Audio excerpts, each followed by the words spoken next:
I am now 5 years post-transition and 2 years post-op bottom surgery.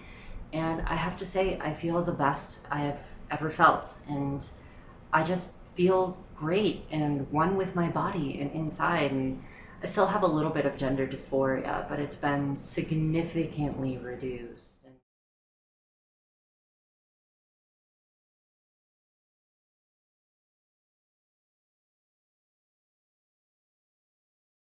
Unfortunately, gender dysphoria is not something that can be really easily explained to someone who is not trans or does not experience problems with their gender in such an emotive way that you can really understand and empathize with a trans person.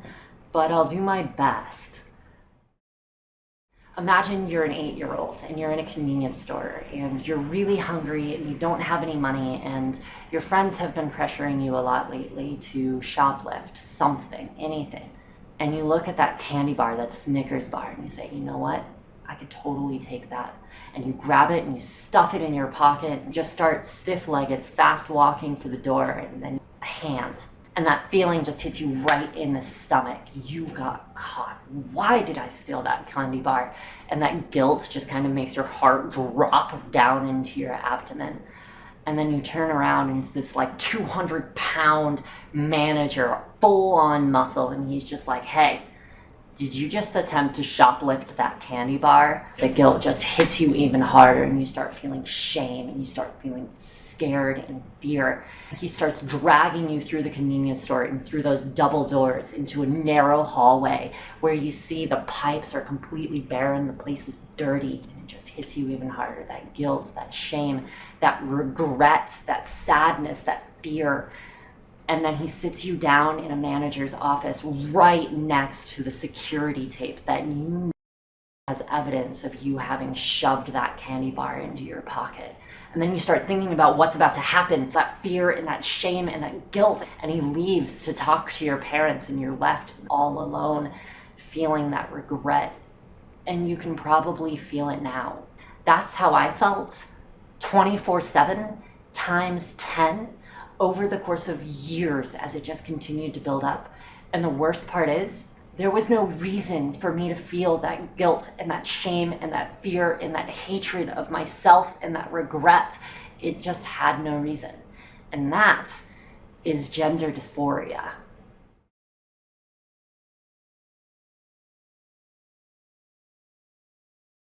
I wasn't really a girl trapped in a boy's body kind of thing, which a lot of people kind of assume is the case for a lot of trans people. My gender dysphoria was very anonymous. Throughout my childhood, I didn't really identify with either male or female. It just didn't make sense to me. And I was encultured into this boyhood. I was given Legos. I was expected to play pee-wee soccer and everything, but it never really connected to my idea of gender. But the first time I remember feeling that dysphoria, the first time I remember realizing I am male and that's not right, was in junior high. And I was in the boys' locker room for the first day of PE. And a lot of boys are supposed to feel uncomfortable with that. But for me, I looked at all of these men who were in different stages of puberty, and it just hit me. That's where my body is going. And I don't want it to go there. And I didn't really connect myself to girl at that point. But that's the first time when that gender dysphoria just kind of hit me. I think it was that point on when I started cross-dressing at home.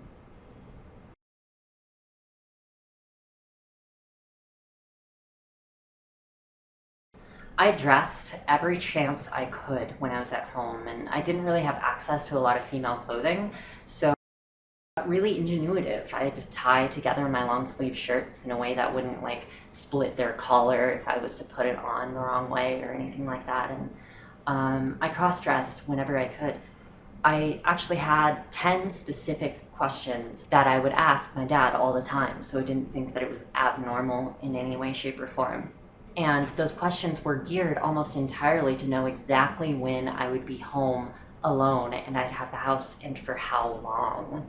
At first, I thought it was a sexual quirk, but it definitely was not a sexual quirk. When I was cross-dressed, I would be doing housework or homework or cleaning or watching TV or whatever, very mundane tasks. It had nothing to do with sex, and it had nothing to do with sexuality in any way, shape, or form, but I didn't really know that at all. I just thought it was a sexual quirk.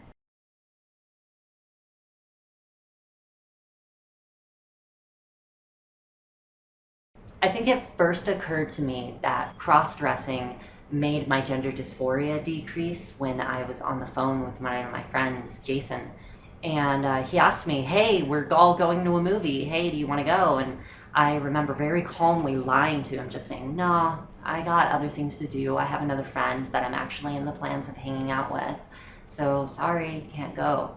And as soon as I hung up, it hit me. Why did I do that? Is cross-dressing really that important? And when I just reflected inward, I'm like, I don't hate myself. I don't feel that massive depression. I don't feel that. There must be something to this.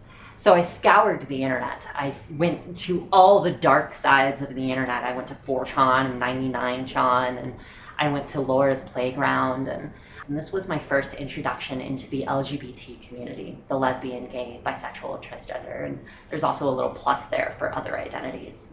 After doing all of my research over the course of the next 2 years, my junior and then my senior year, I spent a lot of time doing research, but I'd always have this tremendous anxiety about what if one of my friends had found me, or what if someone had just by chance looked at my history on browsers? And these are very, very real concerns, especially for the invisible community.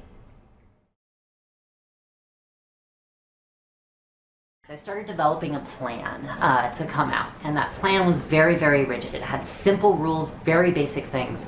No one could know, no one could tell.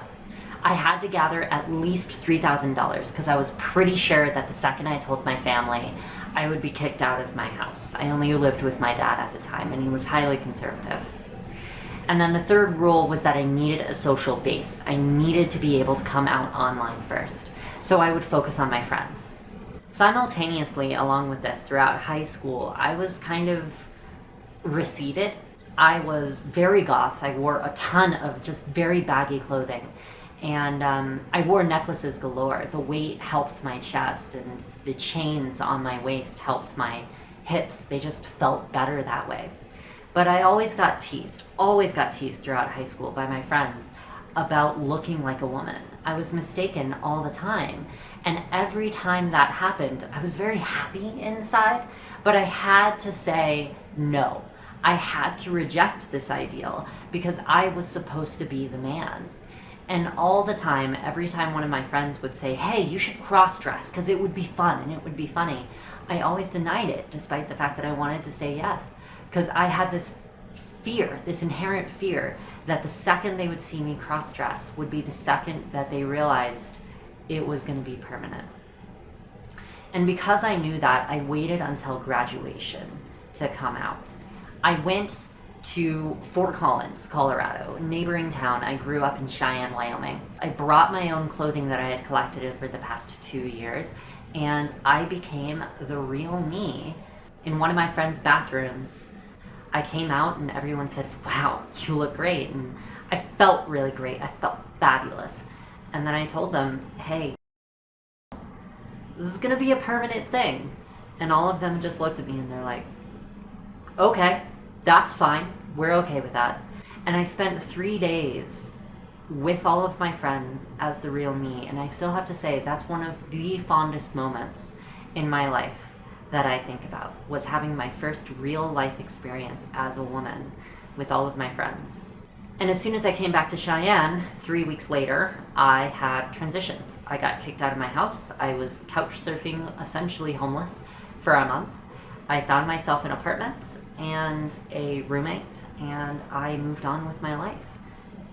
Just before 2011, I put up my first video on YouTube to document my transition, and I received amazing responses and an amazing community. And I started Trans Youth Channel 3 months later with Kat Black, and I took control of Trans Youth Channel in 2012, and I became the leader of Trans Youth Channel 3 months after that. I moved to Fort Collins, my dream town. I met the love of my life as it stands so far, Celine, and she and I went to Thailand for our 2-year anniversary. We both got bottom surgery, and I don't think I ever would have stepped back. Right now, I'm 5 years post-op. I'm incredibly happy about my life. I feel like I'm very productive, and I'm about to get top surgery this upcoming Thanksgiving. So I have to say my transition has been the best thing to happen in my life. And if I hadn't, I probably wouldn't be here today.